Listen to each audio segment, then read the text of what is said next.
Sri Peter Chin, Minister from Malaysia for Energy, Green Technologies and Water.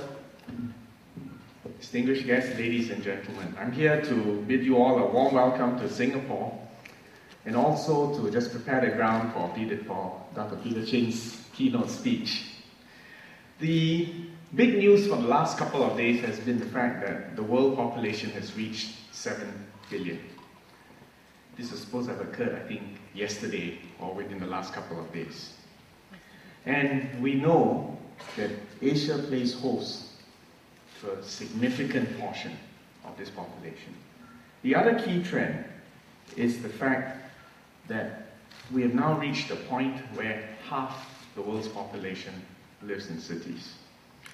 And obviously, the consumption patterns of energy and resources in cities is going to be different from that in a rural area. Asia's rapid development that we've seen in the charts that have just been presented also means that there will be even greater thirst for energy. And we know that economic growth in emerging Asia is 3 times more intensive than that of OECD economies, and in fact, 28% more carbon intensive. Asia's energy demand has grown by more than 30% since the turn of the millennium, which was just 11 years ago.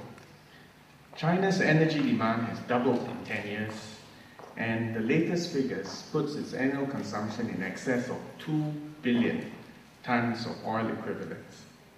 Its fuel mix is still 66.5% coal, oil 17.2%. In other words, still to a very large extent fossil fuel dependent. But at the same time, China is also the world's largest installed capacity for hydropower, the largest solar use for water heating, and has the largest capacity for nuclear power generators under construction, and has the fastest growth in wind development. If you look at India, it puts its consumption at about 1/3 that of China, 620 million tons equivalent.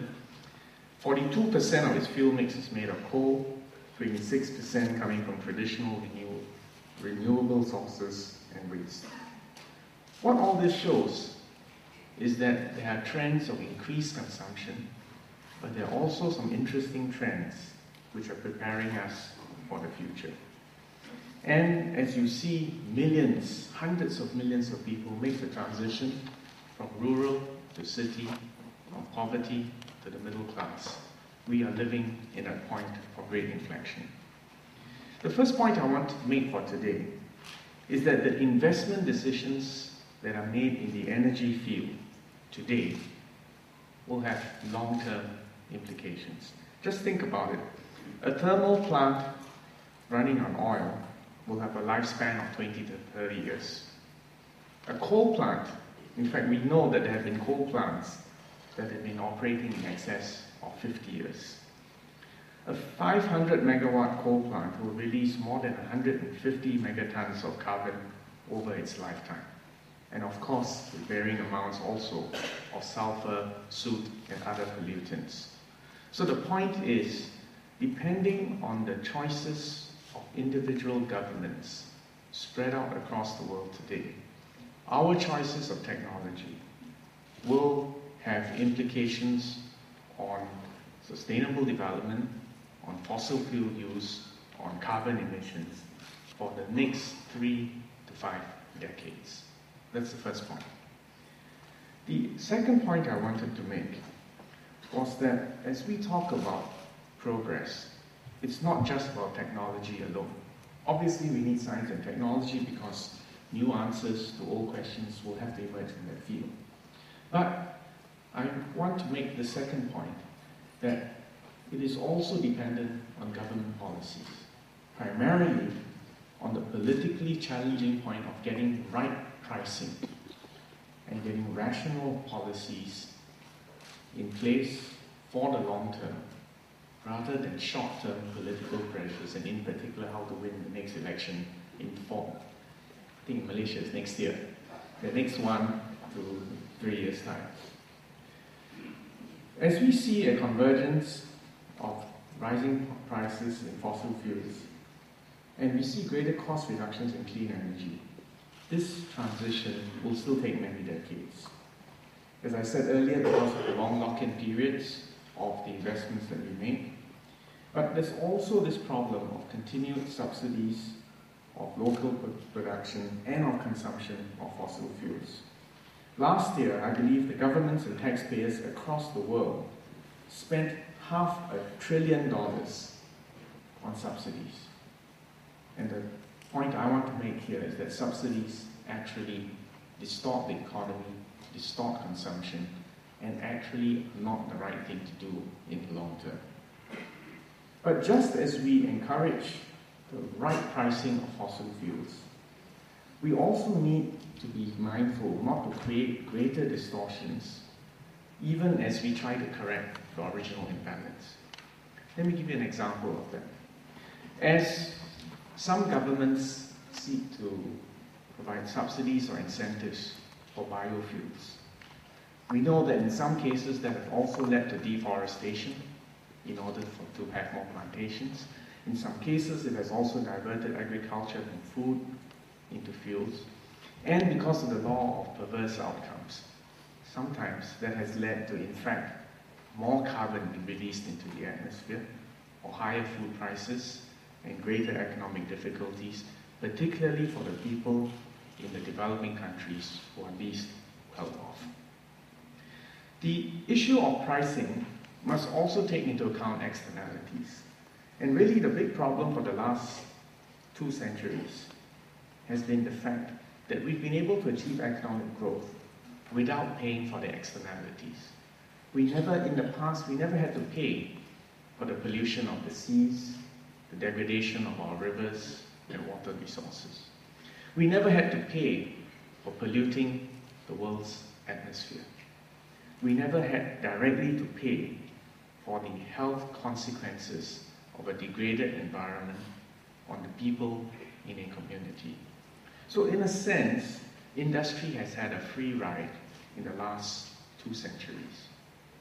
But because we are now reaching a resource-constrained world, a more crowded world, a more interconnected world, those externalities are no longer free.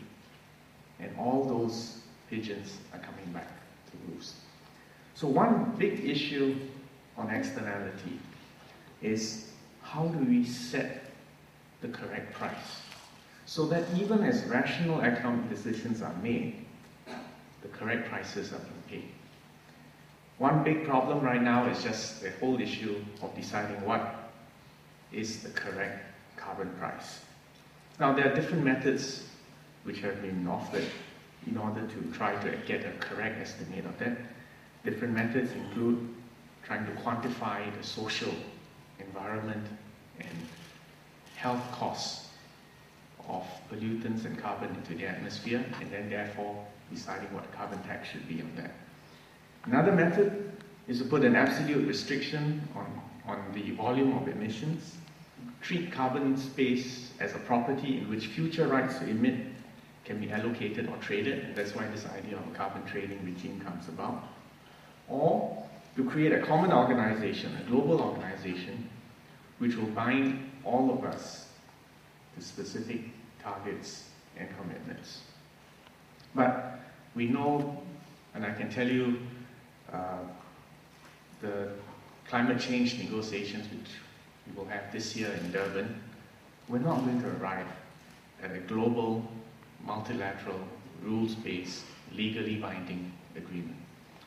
There isn't the political will and there isn't the financial resources to make such a deal stick. And basically, the biggest emitters in the world are too busy with their own problems, too worried about dealing with competition from each other in order to arrive at a collective position and make the common sacrifices in order for us to have a deal. So where does that leave us? Well, in the case of Asia, as you just heard, renewable energy accounted approximately for half of the estimated 194 gigawatts of new electricity capacity added in 2010. The point I'm going to make here is that despite the difficulties at the global level, in fact, Asia is actually making steady progress in sustainable and clean energy. Clean energy investments in this region increased by 33% to 82.8 billion in 2010. Asia and Oceania accounted for 44% of the total new build asset finance going to utility scale systems. And in 2009, clean energy investment in Asia outstripped that of Europe in the midst of the global financial crisis. Now let me turn to a much smaller place in Asia called Singapore. We are just 700 square kilometers, and you could take the entire Singapore and fit it into New York City and there'll still be room to spare. That's how small we are. We, unfortunately, compared to our neighbors, have got no natural resources. There's no oil, there's no gas, and so we're entirely dependent on fuel imports for powering our economy. But notwithstanding our energy disadvantaged position, I would put to you that Singapore, in fact, is a very interesting example.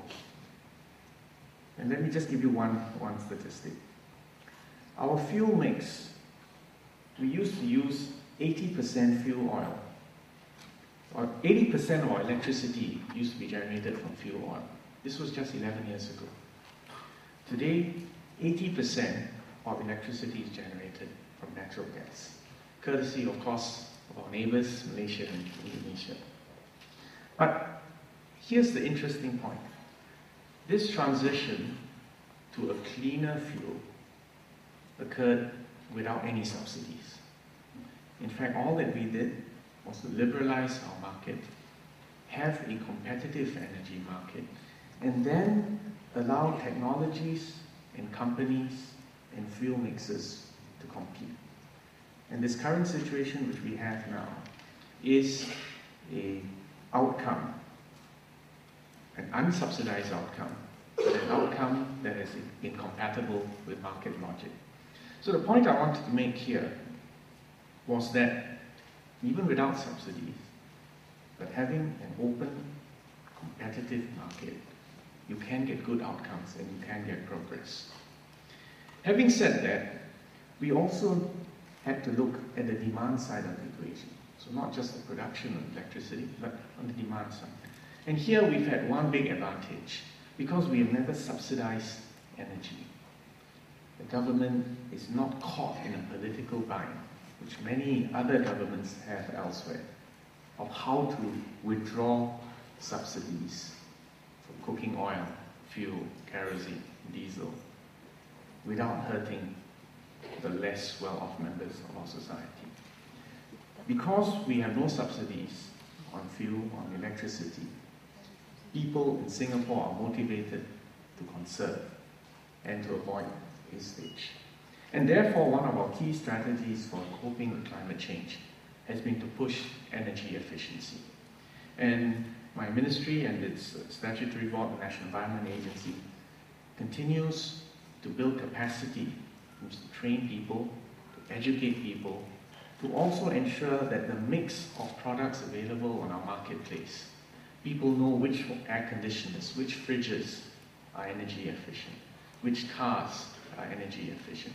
And then because they know they're going to pay the full cost of it, they are motivated to make the right consumer decisions.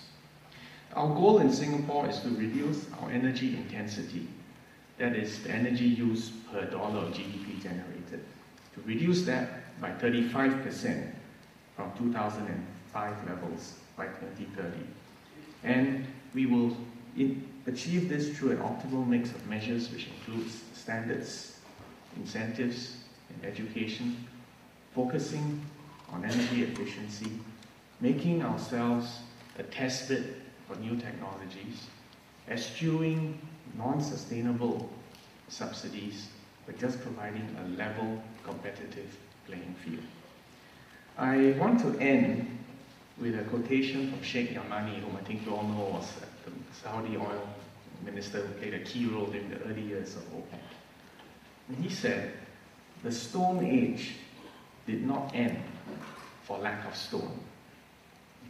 Similarly, if you think about it, the oil age will not end because of lack of oil. Now, what this means is that change comes sometimes surreptitiously, and it doesn't come at a time when you think everything has ended.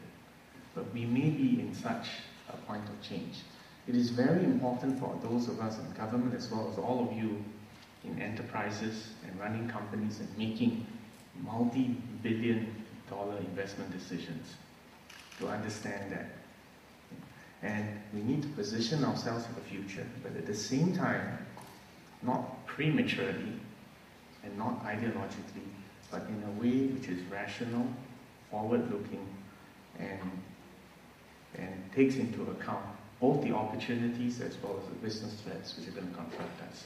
So I thank you all for being here in Singapore and for contributing to the conversations on this very important topic, and to join the dots between energy, food, water, and ultimately the health and the vitality of human beings on our one planet Earth. Thank you all very much.